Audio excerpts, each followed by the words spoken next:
Hi అండి, hello, నమస్తే. నేను మీ కిరాణ్ని. గైస్, నేనైతే మా విలేజ్ సమస్యల కోసం అయితే వీడియో ద్వారా తెలియపరుస్తున్నాను. గైస్, మరి ఎన్నేళ్ల నుంచి మేమైతే మా గ్రామానికి సుమారు 50 ఏళ్ళుగా మేమైతే జీవిస్తున్నాము. జీవిస్తున్నప్పటికీ మాకైతే సరైన రహదారి లేదు, రహదారి సౌకర్యం లేదు.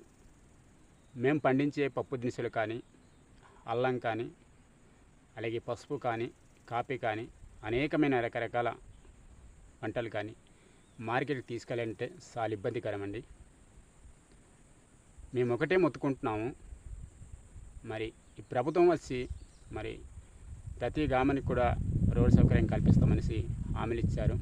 మరి ఏదండి, ఇంతవరకు కూడా మేము ఇది చాలాసార్లు మొత్తుకున్నాం, మీడియా సమావేశంతో మాట్లాడినాం. ఎన్నోసార్లు మా గ్రామానికి రోడ్డు కావాలనేసి అలాగే యూట్యూబ్లో పెట్టినాం, లైవ్లు కూడా చూశారు.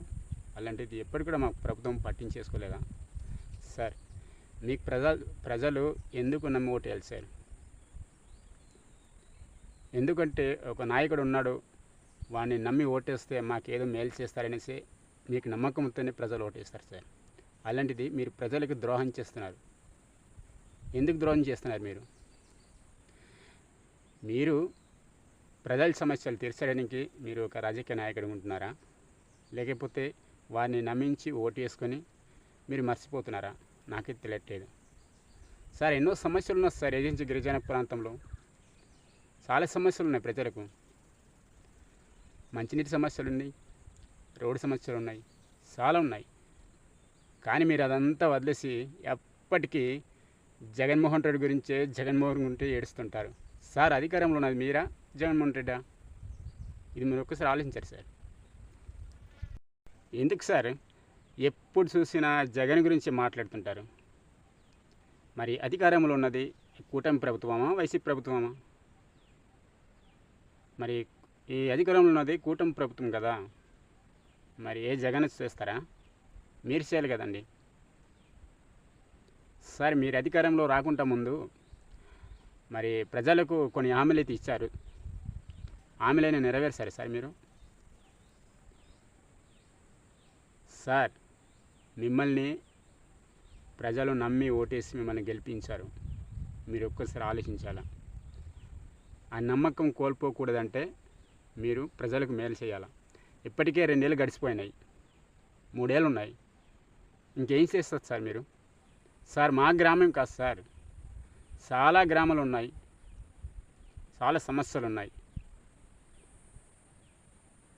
మరి మీరు హామీలు ఇస్తున్నారు, మాట ఇస్తున్నారు, అవి తీర్చలేకపోతున్నారు. ఎందుకు సార్?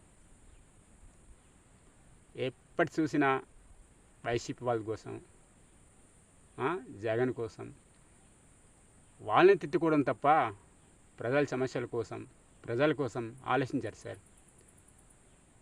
మీరు గెలిచింది ఎవరితో గెలిచారు సార్? ప్రజల ఓట్లతోనే కదా. మరి అలాంటప్పుడు ప్రజల్ని మేలు చేయరా? వారి సమస్యలు తీర్చారా? మీరు ఒక సీఎం పదవులు ఉన్నారు, డిప్యూటీ సీఎం పదవులు ఉన్నారు, మంత్రి పదవులు ఉన్నప్పుడు కూడా మీరు ఒక్క జగన్ కోసం మాట్లాడతారు. ఎందుకు మాట్లాడతారు జగన్ కోసం? జగన్ అంత భయం సార్ మీకు? సార్, ప్రజల కోసం ఇక్కడ మీరు ప్రభుత్వంలో ఉన్న, మీ అధికారంలో ఉన్నప్పుడు, మీది అధికారం ఉన్నది, మీరు ప్రజల కోసం ఆలోచించండి, ప్రజల్ని మేలు చేయండి. ఆ రోజు మరి జగన్మోహన్ రెడ్డి ప్రభుత్వంలో ఉన్నప్పుడు, జగన్ అధికారంలో ఉన్నప్పుడు జగన్ ఏమన్నా తెలుసా? కులం చూడం, మతం చూడం, ప్రాంతం చూడం, పార్టీ చూడం అన్నారు కదా. అందరికీ సమానంగా చూసి వస్తారు. మరి మీరేం చేస్తున్నారు సార్? చెప్పండి సార్ ఒకసారి. మీరేం చేస్తున్నారని నేను ప్రశ్నిస్తున్నాను సార్. ఒకసారి ఆలోచించండి సార్ ప్రజల కోసం. ఎందుకంటే మీరు ఒక డిప్యూటీ సీఎం పదవులు ఉన్నారు, చంద్రబాబు నాయుడు గారు సీఎం పదవులు ఉన్నారు, నారా లోకేష్ గారు మంత్రి పదవులు ఉన్నారు, అనిత గారు హోంమంత్రి పదవులు ఉన్నారు. సార్, ఏం చేస్తుంది సార్ ప్రభుత్వం? బొచ్చడని హామీలు ఇచ్చారు సార్, మీరు ఏ హామీ కూడా నెరవేర్చలేదు. అదేదో ఆడే మీద నిధి అన్నారు, 15,000 అన్నారు, 1500 అన్నారు, ఆ నిరుపేదలకు 3,000 అన్నారు. సూపర్ 6 హామీలు ఇచ్చినారు సార్. సార్ మనము ప్రజలకు హామీ ఇచ్చేటప్పుడు ఒకసారి ఆలోచించాలి సార్, అది ఇస్తున్నామా లేదా అనేసి. సార్ ఇప్పుడు ప్రజలు అడుగుతున్నారు సార్ హామీల కోసం. సమస్యలు తీర్చండి సార్ ప్రజలకి, మీరు హామీలు ఇచ్చిన హామీలు.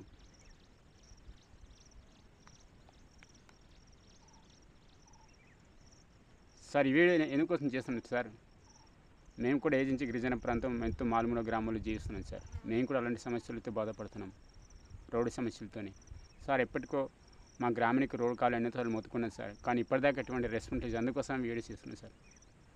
ఒక్కోసారి దయచేసి నా వీడియో చూసి మా గ్రామానికి సార్ పార్టీలకి వ్యతిరేకంగా నేను మాట్లాడలేదు, ఎందుకంటే మీరు అధికారులు ఉన్నారు కాబట్టి నేనైతే అడుగుతున్నాను సార్.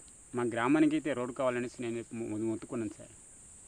ఇప్పటికైనా ఈ వీడియో చూసి మా గ్రామానికి రోడ్డు కల్పిస్తారైతే నేనైతే నమ్ముకుంటున్నాను సార్. ఎందుకు నమ్ముకుంటున్నాను సార్, మీ మాటలు చూస్తున్నాం కదా సార్. తొక్కిమట్టి నార తీస్తాము, చంపేస్తాము, కాలు చేతులు ఇరిసేస్తాం, దమ్ముంటారనరా గూండన కొడుకులారా, ఇదే కదా సార్ మీ మాట్లాడే మాటలు. మీరు ఒక డిప్యూటీ సీఎం హోదాలో ఉన్నారు, అలా ఉన్నప్పుడు ఈ మాటలు మాట్లాడొచ్చా? మీరు పెద్దవారు సార్, ఒకసారి గమనించండి సార్. మేము కోరుకున్నది ఒకటే, మీకు నమ్మి ఓటేస్తాం, మా సమస్యలు మీకు తీర్చాలి. అంతేగాని ఎప్పటికీ వైసీపీ ప్రభుత్వం కోసం మాట్లాడడం కాదు సార్, ప్రజల సమస్యల కోసం మాట్లాడండి, వారి సమస్యలు తీర్చండి.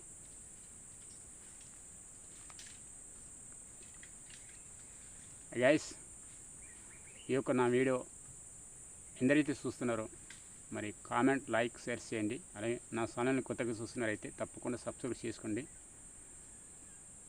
అలాగే మరిన్ని వీడియోలతో మీ ముందుకు వస్తాను. Okay, thank you. ఈ వీడియో ఎందుకు చేశానంటే మా విలేజ్ సమస్యలు ఉన్నాయి, అందుకోసం ఇది వీడియో చేశాను.